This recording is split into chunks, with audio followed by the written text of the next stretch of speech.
As a dentist, has a patient ever lied to you? When an elderly man came in complaining of tooth pain, something felt off. His caregiver, a woman half his age, kept answering for him. He's fine, just being dramatic. We brush his teeth twice daily. She clutched his shoulder possessively while speaking. But his mouth told a different story. Severe infections, untreated decay, clear signs of neglect. His gums were so infected they bled at the slightest touch. When she stepped out to get something from the car, I asked him directly about the pain. His eyes welled up. She won't let me see my real daughter anymore. Says if I complain, she'll put me in a home. She already took my phone and changed the locks. I noticed bruising on his wrists. The caregiver had shown me paperwork. She had power of attorney. Something wasn't right. I excused myself and called Adult Protective Services. Within minutes, they arrived with his actual daughter, who'd been searching for him for months. Turns out the caregiver was scamming elderly patients, isolating them from family while draining their accounts. She tried running when police showed up, but they caught her in the parking lot. 6 months later, he returned with his real daughter. New dentures, bright smile. Thank you for seeing what others missed, he said. I just nodded and said, some cavities hide deeper than teeth. The caregiver is serving 15 years, and I still check the wrists of every elderly patient who comes in. Sometimes the most important exam isn't dental.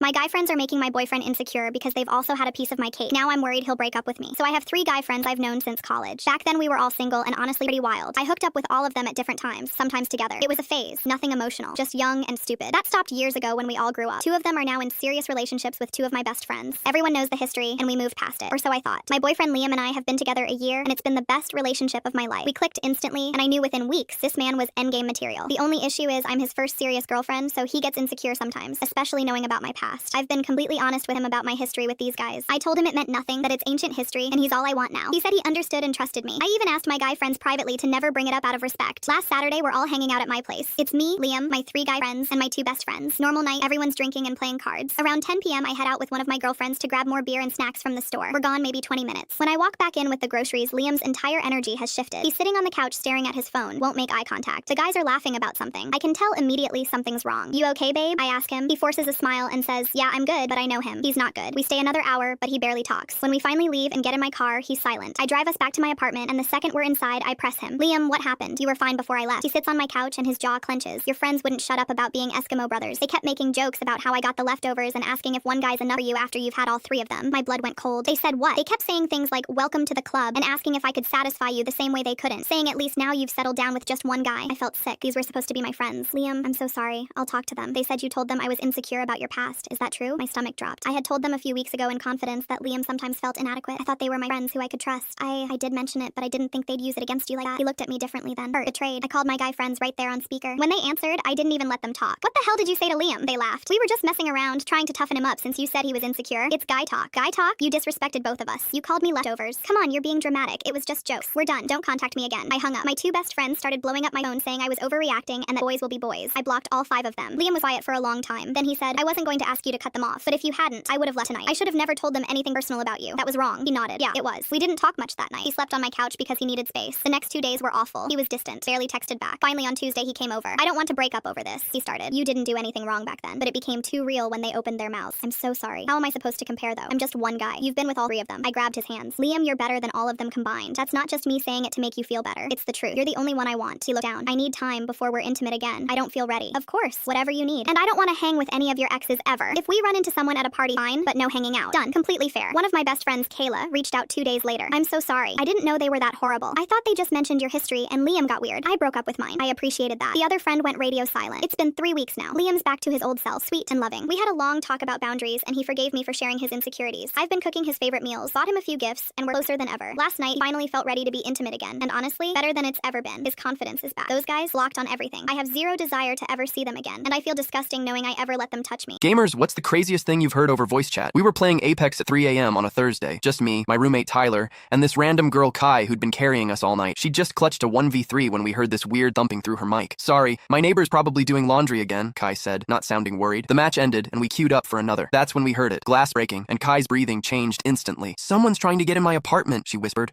voice tight with panic. Tyler and I thought she was joking at first, setting up some kind of stream prank. But then we heard a man's voice, distant but clear. I know you're in there, Kaylee. Your car's outside. That's my ex, she whispered, her voice barely audible now. I have a restraining order. He's not supposed to know where I moved to. My stomach dropped. This wasn't a joke. Call 911, I said immediately. I am, but I'm in Portland now. Police response is like 30 minutes here, she typed in chat. He knows I'm home. My lights are on. We heard more glass breaking, then heavy footsteps. He's inside, she typed. I'm hiding in my bathroom. Door's locked, but it's cheap. Tyler, usually the jokester, switched completely. Kai, put your phone on speaker with us. Max volume. What? Just do it. Trust me. She must have done it because suddenly the audio quality changed. We could hear her ex more clearly now, calling her name, opening doors. Now! Tyler Tyler shouted to me, and we both started making as much noise as possible. Hey, asshole! We've got you on recording! Tyler yelled. Kai's on with 911, and they've dispatched officers. We can see you through her security cameras. I joined in. Your face is clear as day, buddy. Smile for the live stream. There's already 200 people watching. We've got your license plate from when you pulled up, my roommate's girlfriend shouted from the background. There was a moment of silence. Then we heard running footsteps and a door slam. Kai? I called. Kai, you okay? We heard her sobbing. He's gone. I think he's gone. She was hyperventilating. I can hear his car. Stay locked in. Police are coming, right? Tyler asked. Yeah, she managed. Thank you. Oh my god, thank you. We stayed on call with her for 47 minutes until police finally arrived. She texted us later that they found her ex's car 2 blocks away. He had a knife, duct tape, and printouts of her work schedule in his backseat. 3 days later, Kai rejoined our Discord. She didn't want to talk about that night, but she sent a photo of her new security system, her relocated apartment, and the baseball bat she now keeps beside her desk. Last week, she got us our first Masters win. None of us mentioned that night, but there's an unspoken rule now. When anyone goes quiet for more than a few seconds, someone always asks, "You good?" 2 months later, Kai drove 6 hours to meet up with us at a gaming convention. After a day of panels, she handed us each a keychain with our Apex main character on it. Inside each box was a handwritten note. Thanks for being real ones when it mattered. Tyler framed his. I keep mine on my keys. Sometimes when gaming with strangers,